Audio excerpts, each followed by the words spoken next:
Check Podcasts.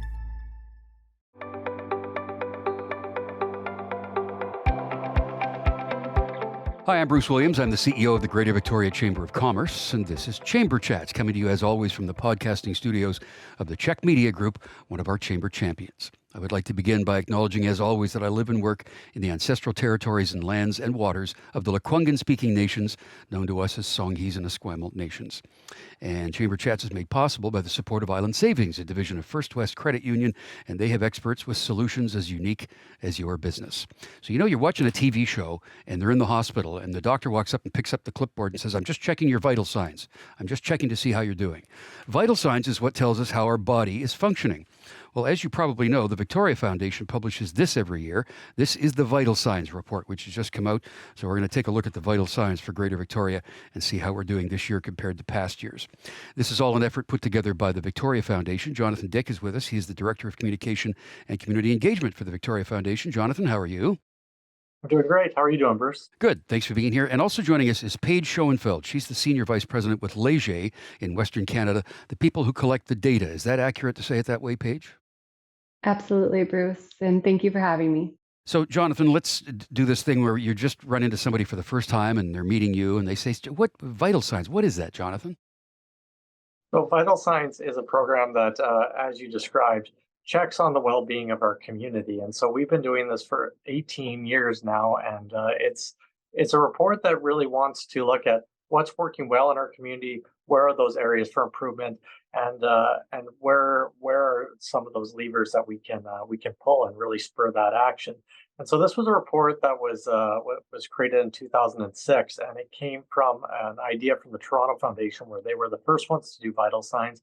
And now it's run by Community Foundations of Canada at a national level, and community foundations across Canada utilize this report to tell the story about what is happening in their community. Each one does it a little differently. Each one does it in a different frequency. But we found that it's been really helpful for us to measure over time what is happening and look at what's happening within our community using letter grades as that piece. Yeah, A to F, just like a report card. So, Paige, you and Leger are the people that sort of took this data, talked to people, brought it together, collated it, all that stuff. Tell me about the process. Who is it that has input into this? Yeah, so exactly that, where Leger is responsible for the primary research side of things. So we help Victoria Foundation facilitate the survey in this case. And we do that by reaching out to Leger's Leo panelists, and those are Victorians that belong to our panel. And then we also work with Victoria Foundation to send out an invitation to participate at the survey to many Victorians through a series of different communication platforms and touch points. And I'm one of the people on that panel, actually, that's a part of the preliminary. Yeah. So I just want to stick with you for a second, Paige. When you take a look at this data, how much of it surprises you? Are there things that you you're a BC person, you're living in Calgary now, but you're from BC. But when you look at that data, does some of it surprise you? Well, I've been working on this particular program for a couple of years now. And so I would say that nothing is really surprising at this point, but it's inspiring. I mean, the quality, Victorians love living in the region, and they have a fairly good quality of life, and that's been fairly sustained over time. And then also in this case, the housing side of things is not. It's suffering and concerning, but it's not surprising, and frankly, an issue that most Canadians are facing across Canada right now. And we're going to go over these topics in a second, but why is this information important? So this information is important because it's essentially an opportunity for citizens to express their opinions, their concerns, to give feedback about all of these essential pieces that contribute to quality of life. And these types of programs are important because it keeps people like us, businesses, organizations, policymakers, and just the everyday citizen informed and accountable to how Victorians are feeling in the region. And I think it also reinforces like trust and transparency in the community as well, which is key. So if you want to follow along at home, by the way, victoriafoundation.ca is the website. You can link to the vital signs report there. I kind of going old school, and I got the magazine copy here. So, Jonathan, we talk about things like the best and most important issues, the quality of life, arts and culture, economy, getting started, housing, learning, safety, standard of living. Um, there were 6 issues that changed this year. Tell me about that. That's correct. We did have 6 issue areas that changed, and so one of those, as Paige alluded to, was housing, which went from a failing grade of an F in 2022 to a D, and so that was an interesting one from our perspective. That did rise a little bit. However, it's still not a really high score. It's still sitting at a D, which means that there's a significant amount of work to do, which I don't think is a surprise to anybody within Greater Victoria. The other ones that saw so the grade for health and wellness also increased from a C plus to a B minus, and environmental sustainability saw a slight improvement from B minus to a B. Safety, learning, and sports and recreation all saw a decrease in score. I think it's also important to say that our overall grade for Greater Victoria went from a B plus over the last 2 years to a B this year. And I think that when you look at the timing of the survey, when you look at what was happening last year in the spring when we were doing the survey to compare to this year, there was just a lot more optimism. People were really, just anecdotally getting excited about the summer, being able to see people getting back into more normal life. And I think that this year there's a lot of different pressures on people within our community and within the province and across around the world. So those are some of the changes that we saw in the survey and the letter grades for this year. So it's letter grades for all the categories. So what does that kind of round out to, or on average, what is the grade for Greater Victoria in vital signs this year? The grade was a B overall for Greater Victoria this year. And I mean, when you think about a B grade when you're getting your report card at school, it's good. I mean, that's a good grade. It means that people are satisfied and that Paige, as Paige alluded to, but doesn't mean that you're perfect. And so I think that that really does give us that opportunity for some room for growth within the region and room for growth within what we need to do as a community. And I think that when you look at the best and most important issues, when you're looking to sustain the best things about our region, or trying to improve the most important issue, this isn't something that we can do on our own, and it's not something that is going to be possible for us to address as one organization or one person. Yeah, so we got a B. As a lifelong solid C student, I'm envious of that B grade being given. Of course, none of these issues stand alone. They do connect to each other. I want to talk about that next.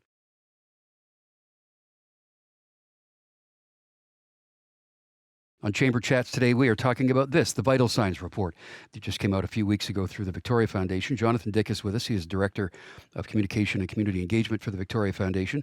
And Paige Shoenfeld is the Senior VP at Leger, the organization that put together a lot of this data. So, Paige, when you're taking a look at the responses you get from people, things like homelessness, healthcare, addictions, mental health, they're connected to each other. Are people understanding that, do you think? Well, to your point, Bruce, they're absolutely connected. I think that a lot of citizens in Victoria are connecting those dots.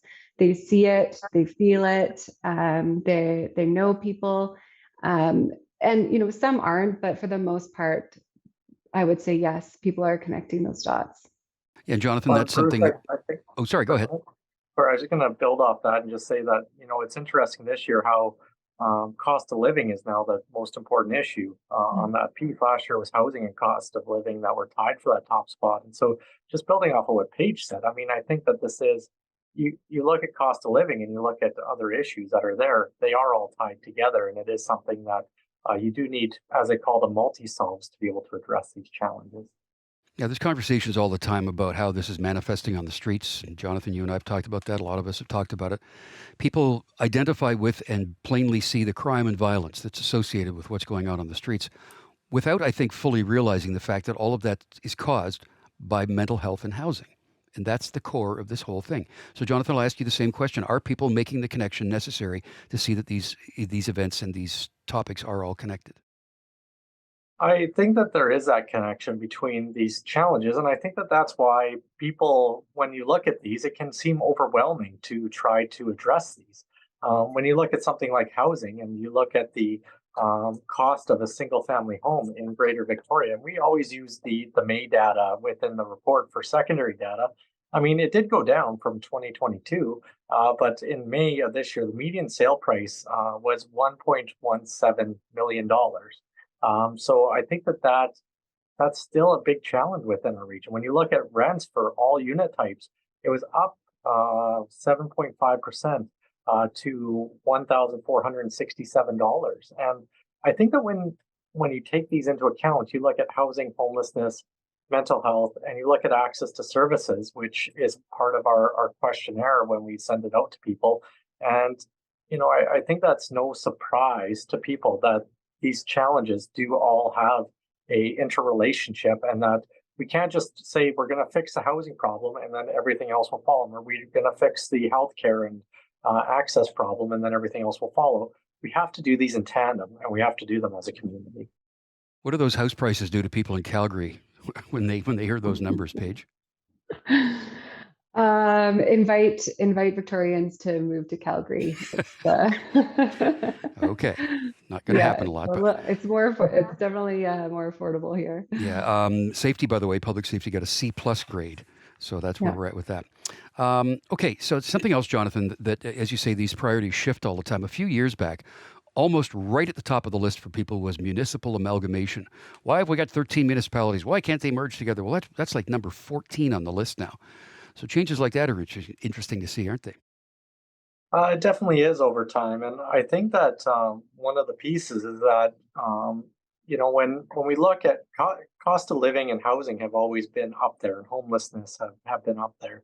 But when you look at what people's basic needs are and what they're really facing as individuals, I mean, this from the chamber perspective, this from the business community.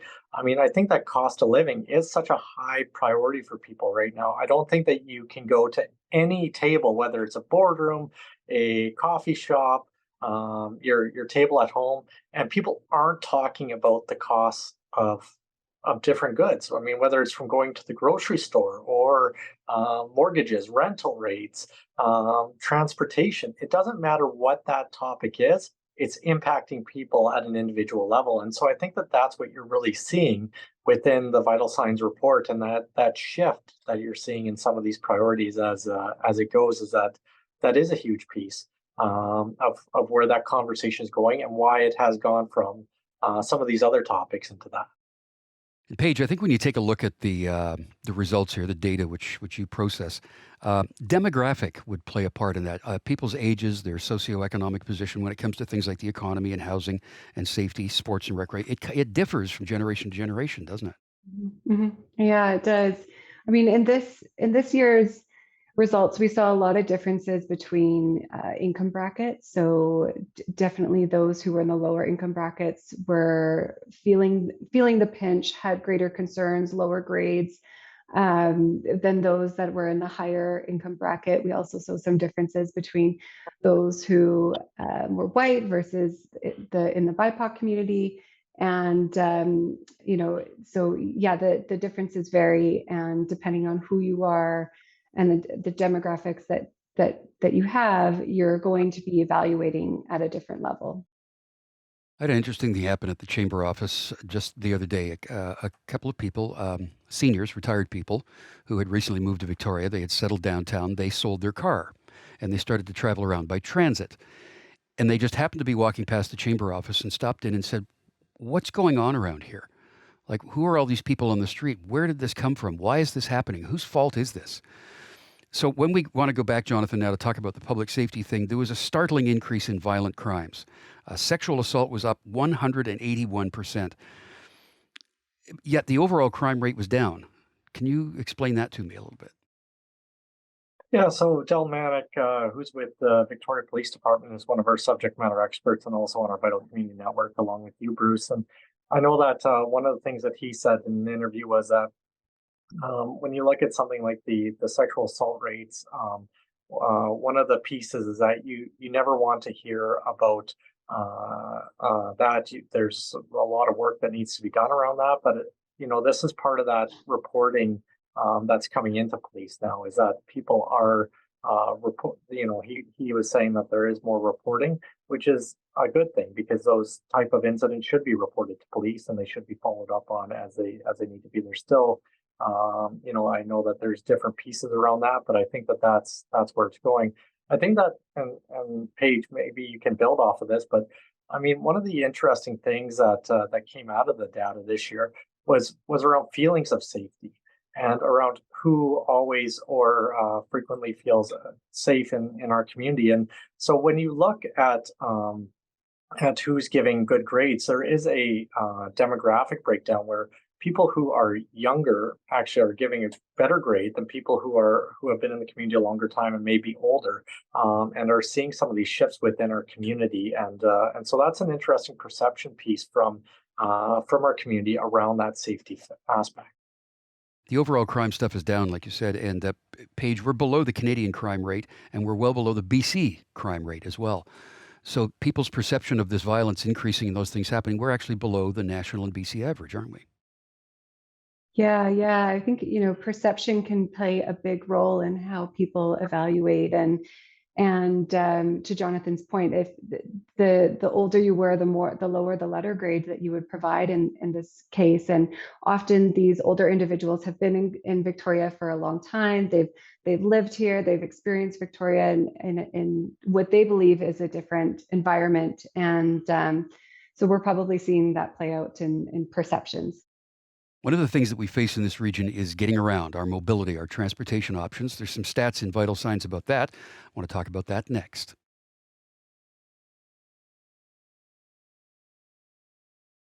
Vital Signs today is our topic on Chamber Chats. We're speaking with Jonathan Dyck, who is the Director of Communication and Community Engagement for the Victoria Foundation, who are the folks who put together this Vital Signs report every year. And Paige Shoenfeld is the Senior Vice President with Leger, the organization that compiles much of this data. Okay, so here's a number. 74% of respondents to this report still commute by personal vehicle. Jonathan, does that surprise you? When you're looking at the highway coming in the morning from the West Shore, I don't think that does surprise you. It depends on what part of the city you're in, but I think that when you look at what has also happened over the last number of years, the pandemic, the impacts on travel, where people were feeling safe or maybe not so safe. I think that number isn't surprising. Now I know that BC Transit came out with a stat recently that they are back to pre-pandemic levels for ridership, and I think that's great. I think that's really excellent to see. Lots talks about expanding bike lanes, about being able to do that to make that more accessible throughout the region, not just in the downtown core of Greater Victoria.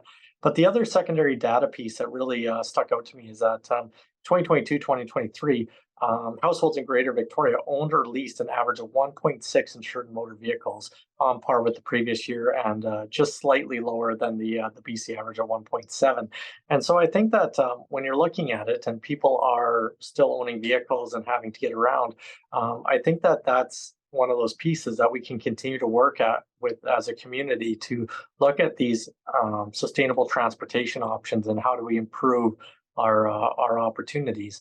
I mean, I don't know of many other communities around the country that have quite the biking infrastructure and biking opportunities, given the climate that we have, which is one of the top best things in our region, and that opportunity to be on a bike almost all year round. So I think that there is still work to be done in those areas, but we also have to look at what those factors are that are causing them. There's employment figures in here, there's stuff like that, but the areas of change that have happened, we alluded to that a little bit earlier. Paige, tell me what you read into that when you saw where the areas of change happened compared to last year. Yeah, so I mean, it was great to see housing recover from a decline, but it's still just not in a great place. And I mean, how there is a housing and affordability crisis across Canada right now, and that was playing out in the Victoria Vital Signs last year and this year too. I would say that the other issue that we've talked about too are the declines around safety. And so safety historically was doing quite a bit better than it is today. And so we've sort of seen this the perceptions around safety and the letter grades slowly declining over time. And so I would probably put a little bit of a spotlight on safety for this year and saying, okay, what should we be doing in Victoria to sort of stop the slow decline? And I would say those are the two main areas in terms of the changes that would probably highlight and focus. Yeah, I mean, we at the Chamber, when it comes to public safety, yes, policing is a factor, but we feel that one of the solutions to that is more treatment beds and more recovery beds to allow these individuals to get their lives back, to better control their mental health, to deal with their addictions. That's something that we think would go a long way, quite honestly. Jonathan, what do you think, in your opinion, what can we do as individuals, as families, as companies, as organizations to create, if you will, better outcomes in a vital signs report so that our grades are higher? So I think that one of the keys for this is that we all have to take responsibility for what is in here. I mean, this isn't an individual or a one business or one municipality issue. This is a regional report, and I think that if all of us can do even a little bit, whatever that might be, to make our quality of life better and the quality of life for those around us better, I think that we can have a region that even builds stronger than what it is today.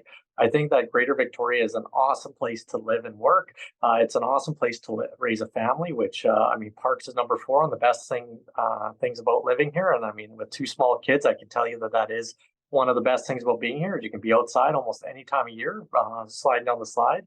And I think that it's just about that piece. When I look at belonging, I think that that's always a key area, is making sure that our neighbors, our friends, our family, and ourselves feel like we belong in Greater Victoria, and continue to do that outreach. We will be having a vital conversation coming up. We are just now analyzing the data from vital signs, and so trying to figure out what that conversation is going to look like for 2023, 2024. And I just encourage people to really share this report out and make sure that it is something that is shared. There is also the digital platform, so I do encourage people to visit the Vital Victoria digital platform that is sponsored by South Island Prosperity Partnership, and be able to dive deeper into the data from that perspective. And so there is a chance to make improvements, and I think that even on the areas that we have great grades, let's see how we can enhance that and make it better. So to recap, the most important issues facing Greater Victoria: cost of living, housing, homelessness, healthcare, and addictions. But the best things about here: natural environment, climate, air quality, parks, and walkability. You can check it out on the Victoria Foundation website, victoriafoundation.ca. Paige Shoenfeld, Senior VP at Leger, thank you very much for your time and all your work into the Vital Signs Report this year. We appreciate you being here. Appreciate being invited here too. You bet. And Jonathan Dyck, great to have you back on Chamber Chats as well. Thanks, Bruce. Appreciate it. I'm Bruce Williams. We'll see you again for another Chamber Chat.